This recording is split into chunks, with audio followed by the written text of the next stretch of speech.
Hello दोस्तों, good morning. स्वागत है एक बार फिर से आप सभी का Mishra ji technical YouTube channel में। दोस्तों आज है 21 मार्च और आज की इस वीडियो में हम लोग बात करेंगे आज के दिन के सभी इंपॉर्टेंट करंट अफेयर के क्वेश्चंस के बारे में। पूरी वीडियो ध्यान से देखिएगा, पूरी वीडियो आपको डिटेल में समझाई गई है। साथ ही साथ हमने पुराने दिनों के करंट अफेयर के भी क्वेश्चंस को रिवाइज कराया हुआ है, तो हम लोग साथ साथ रिवीजन भी करते चलेंगे। इस वीडियो को देखने के बाद दोस्तों आप लोग इसकी क्विज भी सॉल्व कर सकते हो। क्विज मिलेगी आपको मिश्रा जी टेक्निकल ऐप पर ही आपको PDF file, audio revision, quizzes के साथ साथ और भी हर प्रकार की वीडियोज़ वगैरह मिल जाया करेंगी। और दोस्तों अगर आप डीआरडीओ एमटीएस की प्रिपरेशन कर रहे हो तो डीआरडीओ एमटीएस का मॉक टेस्ट आ गया है, तो आप लोग फुल मॉक टेस्ट दोनों लैंग्वेज में सिर्फ 5 रुपये पे करके हमारे एप्लीकेशन से सॉल्व कर सकते हो।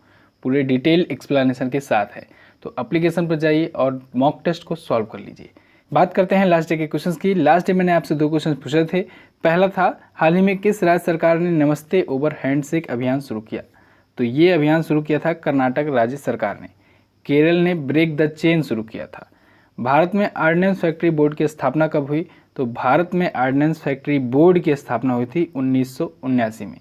इन दोनों क्वेश्चन के बारे में जिन लोगों ने डिटेल में आंसर किया उनके नाम मैं आपको वीडियो के एंड में बताऊंगा। चलिए बात करते हैं आज के पहले क्वेश्चन की। आज का पहला क्वेश्चन है, हाल ही में रक्षा मंत्रालय ने किस देश से लाइट मशीन गन खरीदने के लिए समझौता किया है? तो अभी हाल ही में हमारी डिफेंस मिनिस्ट्री ने लाइट मशीन गन यानी कि LMG खरीदने के लिए इजराइल के साथ समझौता किया है। किसके साथ? इजराइल के साथ। इस डील के तहत दोस्तों India 16,479 machine gun, light machine gun खरीदेगा। कितने में हुआ है समझौता?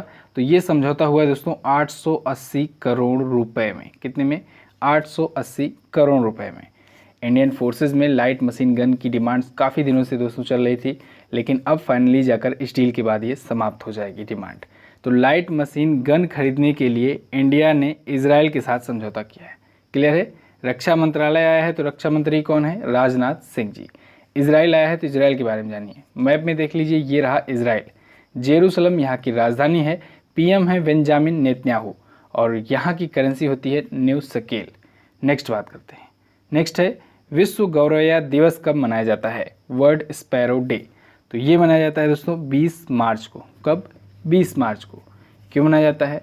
तो दुनिया भर में दोस्तों स्पैरो के संरक्षण के लिए, गौरैया जो चिड़िया होती है उसके संरक्षण के लिए और इसकी संख्या में जो लगातार कमी हो रही है इसको रोकने के लिए ये पूरे विश्व भर में मनाया जाता है। पिछले कुछ सालों में देखा गया है कि गौरैया की संख्या में लगातार बहुत कमी देखी गई है, बहुत ज़्यादा गिरावट देखी गई है। तो उसको रोकने के लिए और इसके संरक्षण के लिए, गौरैया के संरक्षण के लिए ये दिवस मनाया जाता है पूरी दुनिया में। क्लियर है? बिल्कुल।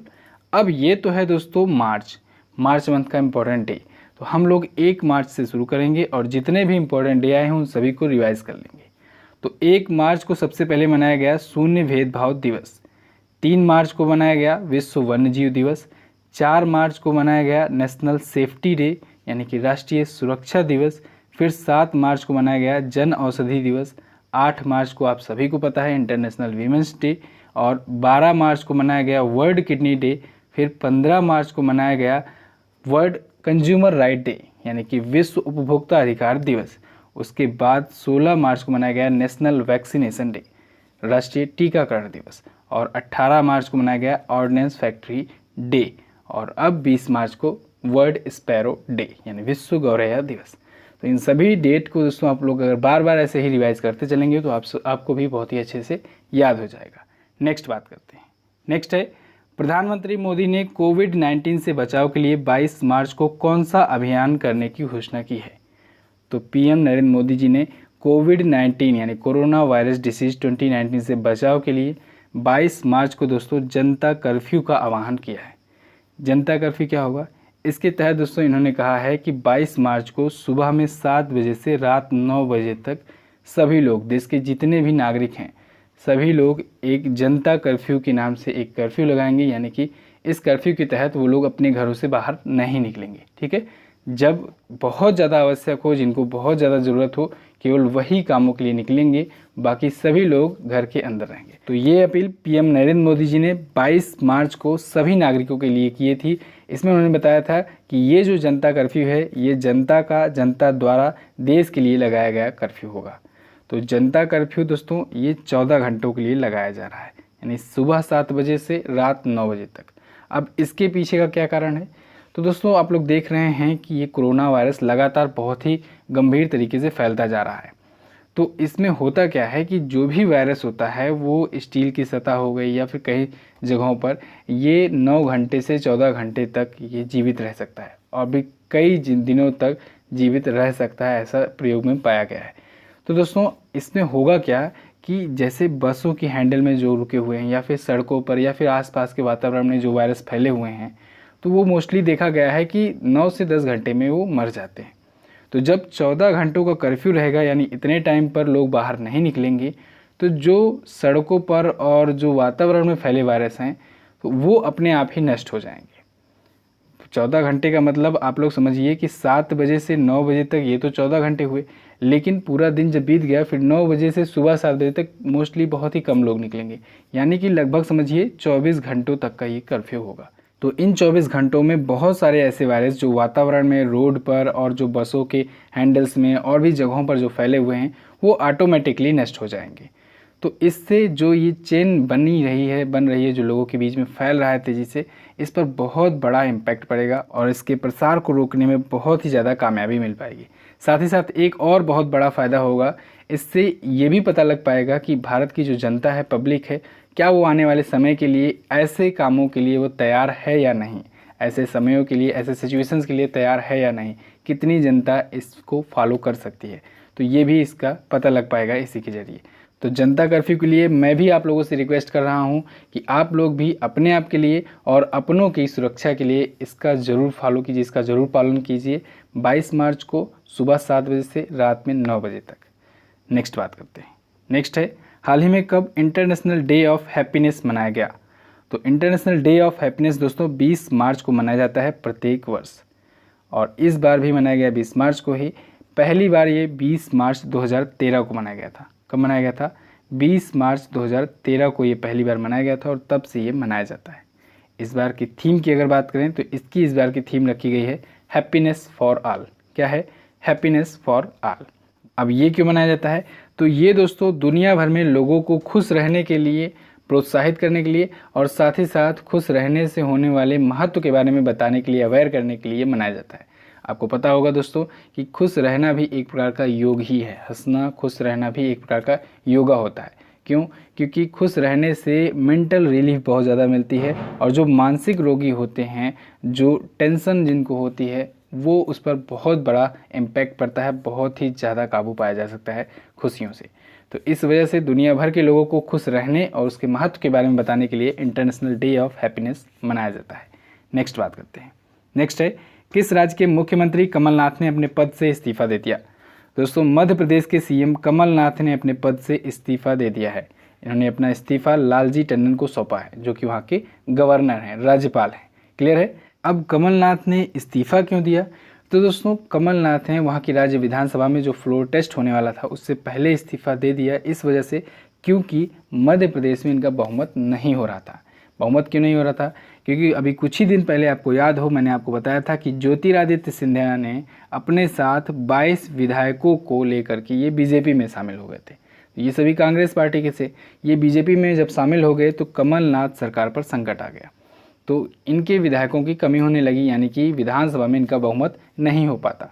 तो इस वजह से इससे पहले कि फ्लोर टेस्ट हो, इन्होंने इस्तीफा दे दिया अपना। अब बात आती है कि ये फ्लोर टेस्ट क्या होता है। तो फ्लोर टेस्ट दोस्तों चाहे वो विधानसभा हो या फिर लोकसभा हो, दोनों में एक ऐसा सिचुएशन होता है कि जब अपोजिशन को ये लगता है कि अगर दोबारा से वोटिंग की जाए, दोबारा से काउंटिंग कराई जाए उस विधानसभा में या फिर लोकसभा में, तो फिर उसकी पार्टी की सरकार बन सकती है, सामने वाले के विधायक या फिर सांसद कम पड़ सकते हैं।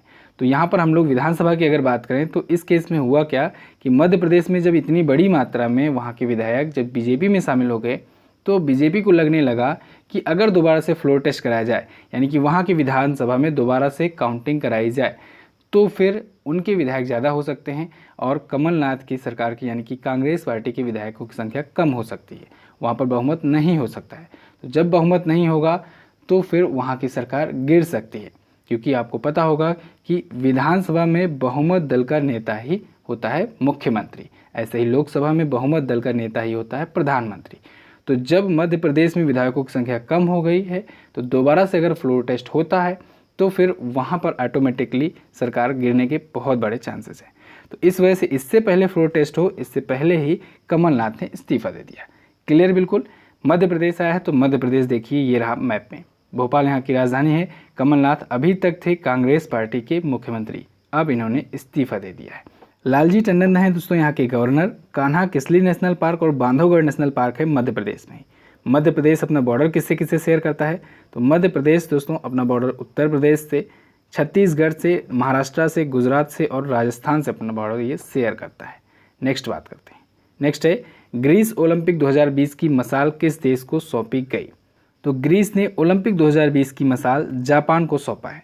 जापान की राजधानी टोक्यो में टोक्यो ओलंपिक्स होने हैं 2020 के, तो उसमें दोस्तों ग्रीस ने अपनी मसाल, जो ओलंपिक की मसाल है, उसे जापान को सौंपा है, यानी टोक्यो के आयोजकों को सौंपा है टोक्यो ओलंपिक्स की। जैसा कि ओलंपिक की परंपरा चली आ रही है, उसी परंपरा के अकॉर्डिंग ग्रीस ने ये मसाल टोक्यो को सौंपा है। जो आयोजक होते हैं ओलंपिक के, उनको सौंपता है। क्लियर है। कोविड-19 की वजह से दोस्तों ग्रीस जो है इस बार बंद दरवाज़ों के अंदर ही, ऑडियंस के बिना ही समारोह का आयोजन किया था ये। लेकिन सबसे बड़ी बात यह आती है कि कोरोना वायरस तो फैला हुआ है पूरे विश्व में बहुत ही बड़ी मात्रा में, तो ऐसे में बहुत ज़्यादा चांसेस बन रहे हैं कि इस बार ओलंपिक शायद पोस्टपोन्ड हो जाए या फिर कैंसिल हो जाए। क्योंकि आपको पता होगा कि जब विश्व युद्ध चल रहा था उस टाइम भी ओलंपिक्स कैंसिल किए गए थे, और इसमें अगर कंपेयर किया जाए तो विश्व युद्ध से ज़्यादा खतरनाक स्थिति है। विश्व युद्ध में ज़्यादा देश जितने इफेक्ट नहीं हुए थे, उससे कई ज़्यादा देश इससे इफेक्टेड हुए हैं। और चलिए, ये तो मसाल प्रज्वलित करने का समारोह होगा, ये तो बिना ऑडियंस के हो गया बंद दरवाज़ों के अंदर। लेकिन क्या आपको लगता है कि बिना ऑडियंस के कोई भी एथलीट, कोई भी खिलाड़ी परफॉर्म कर पाएगा अच्छे तरीके से कि नहीं? तो इस पर आपकी क्या राय है, आप लोग कमेंट करके हमें ज़रूर बताइए। बात करते हैं इस क्वेश्चन की, तो दोस्तों इसमें ये जो मसाल रैली हुई, तो इसमें ओलंपिक पोल वाल्ट की जो चैंपियन हैं कैटरीना स्टेफिनिडी, तो उन्होंने पैनाथेनिसिक स्टेडियम के अंदर मसाल प्रज्वलित किया था। इनका नाम याद रखिएगा, कैटरीना स्टेफनिडी, ये ओलंपिक पोल वाल्ट की चैंपियन है। नेक्स्ट बात करते हैं। नेक्स्ट है राज्यसभा के सदस्य बनने वाले भारत के पहले पूर्व मुख्य न्यायाधीश कौन बने, तो राज्यसभा के सदस्य बनने वाले भारत के पहले चीफ जस्टिस ऑफ इंडिया बन गए हैं रंजन गोगोई। रंजन गोगोई ने शपथ ग्रहण कर ली है। अब ये अगले 6 वर्षों तक राज्यसभा में सांसद रहेंगे। क्लियर है। भारत के 46वें मुख्य न्यायाधीश थे। राष्ट्रपति रामनाथ कोविंद द्वारा राज्यसभा के लिए इनको नामित किया गया था। भारत की राज्यसभा में ये पहली बार ऐसा मौका आया है कि भारत के सुप्रीम कोर्ट का कोई पूर्व मुख्य न्यायाधीश राज्यसभा में आया हुआ हो। ठीक है, इस वजह से काफ़ी विरोध भी हुआ इनके शपथ ग्रहण के दौरान विपक्ष की तरफ से, लेकिन अब ये बन गए हैं राज्यसभा के सांसद। ओके, राफेल मुद्दे और राम मंदिर मुद्दे, इनके 2 ऐतिहासिक फैसले थे। 46वें नंबर के भारत के मुख्य न्यायाधीश ये थे। वर्तमान में 47वें मुख्य न्यायाधीश हैं शरद अरविंद बोबडे, 45वें थे दीपक मिश्रा जी, और JS खेर थे 44वें मुख्य न्यायाधीश। क्लियर है। नेक्स्ट बात करते हैं। नेक्स्ट है फिच रेटिंग्स ने 2021 की भारत की GDP वृद्धि दर का अनुमान घटाकर कितना कर दिया है, तो फिच रेटिंग ने 2021 में भारत की GDP ग्रोथ रेट का अनुमान अपना घटाकर कर दिया है 5.1%। इससे पहले इन्होंने बताया था 5.6%, उससे भी पहले बताया था 6.5%, अब फिलहाल 5.1% बताया है 2020-21 की GDP ग्रोथ रेट। ओके, कारण क्या बताया है इसके पीछे? कारण कोरोना वायरस है। कोरोना वायरस के प्रकोप की वजह से ग्लोबल स्लोडाउन चल रहा है, वैश्विक मंदी चल रही है, तो सभी देशों की, सभी कंट्रीज़ की GDP ग्रोथ रेट घट रही है। GDP क्या होता है इसके बारे में भी मैंने आपको बहुत बार बताया है। ग्रॉस डोमेस्टिक प्रोडक्ट, यानी कि किसी एक वित्तीय वर्ष में, किसी एक फाइनेंशियल ईयर में पूरे देश भर में जितना सेवाओं का और उत्पादों का, प्रोडक्ट्स का उत्पादन होता है, उन सभी के टोटल्स को कहा जाता है ग्रॉस डोमेस्टिक प्रोडक्ट। नेक्स्ट बात करते हैं। नेक्स्ट है किस कंपनी ने दुनिया की पहली कमर्शियल फ्लाइंग कार बनाने की घोषणा की है? दोस्तों अभी हाल ही में पाल वी ने दुनिया की पहली कमर्शियल फ्लाइंग कार या वाणिज्यिक उड़ने वाली कार बनाने की घोषणा की है। इसका नाम रखा है पाल वी लिबर्टी। क्या नाम है? पाल वी लिबर्टी। तो ये जो पाल वी कंपनी है दोस्तों, ये डच कंपनी है, तो इसने बनाया है ये कार। ये कार दोस्तों बेसिकली 2 सीटर होगी, 2 पैसेंजर्स के लिए होगी और एक ड्राइवर के साथ, और ये car public transport, public road पर भी यात्रा कर सकती है। क्लियर है बिल्कुल। नेक्स्ट बात करते हैं। नेक्स्ट है निर्भया गैंगरेप के 4 दोषियों को किस जेल में फांसी दी गई? तो भारत का बहुचर्चित मामला निर्भया गैंगरेप कांड दोस्तों, इसमें चारों दोषियों को फांसी हो गई है और भारत में पहली बार ऐसा हुआ है स्वतंत्र भारत में कि 4 दोषियों को एक साथ फांसी दी गई है। तो ये फांसी दी गई तिहाड़ जेल में, दिल्ली के तिहाड़ जेल में दी गई निर्भया के चारों गैंगरेप के आरोपियों को। नाम क्या था इनका, नाम याद रखिएगा, हो सकता है आपसे पूछा जाए। पवन गुप्ता, विनय शर्मा, अक्षय ठाकुर, मुकेश सिंह। तो इन चारों को फांसी दी गई है। आपको बता दें 16 दिसंबर 2012 को दोस्तों, यानी 7 साल 7 महीने 3 दिन पहले निर्भया गैंगरेप कांड हुआ था दिल्ली में। तो अब फाइनली दिल्ली के तिहाड़ जेल में चारों दोषियों को फांसी दी जा चुकी है। तो बस दोस्तों आज के दिन के टॉप 10 करंट अफेयर के क्वेश्चन से बस इतना ही। आई होप आपको वीडियो पसंद आई होगी। वीडियो पसंद आई है तो वीडियो को लाइक कीजिएगा, अपने दोस्तों के साथ इसे शेयर जरूर कर दीजिएगा। चलिए अब बात करते हैं क्वेश्चन ऑफ द डे की। आज का पहला क्वेश्चन है आपके लिए, चीन की थल सेना का क्या नाम है। अगला है, स्टेट बैंक ऑफ इंडिया की पहली महिला अध्यक्ष कौन थी। दोनों क्वेश्चन इंपॉर्टेंट है, दोनों के बारे में आपको जो भी पता हो डिटेल में एक्सप्लेन करने का जरूर प्रयास कीजिएगा। बात करते हैं अब उन लोगों के नाम की जो लोग कल की वीडियो में जो क्वेश्चन पूछे गए थे उसके उन्होंने डिटेल में आंसर किए थे। उनके नाम है रविशंकर, कृतिका, गुड्डू कुमार, साबिर आलम, गुरुदेव यादव, नीलेश कुमार, नरेंद्र मीना, संदीप कुमार, चरण सिंह, अरविंद यादव, अवंतिका सिंह, श्यामशेर कुमार, राकेश ढाका, मिथुन कुमार और सुरभि गुप्ता। इतने लोगों ने डिटेल में आंसर किया है। और दोस्तों DRDO MTS की अगर आप प्रिपरेशन कर रहे हो तो मॉक टेस्ट आ चुका है। सिर्फ 5 रुपये पे करके आप लोग फुल मॉक टेस्ट दोनों लैंग्वेजेस में फुल सॉल्यूशन के साथ सॉल्व कर सकते हो। ज़्यादा जानकारी के लिए डिस्क्रिप्शन में लिंक दिया गया है या फिर एप्लीकेशन पर जाकर के आप लोग पता कर सकते हो। मिलते हैं नेक्स्ट वीडियो में, तब तक के लिए नमस्कार, जय Hind, Vande Mataram. Subscribe now and press the bell icon. Never miss an update.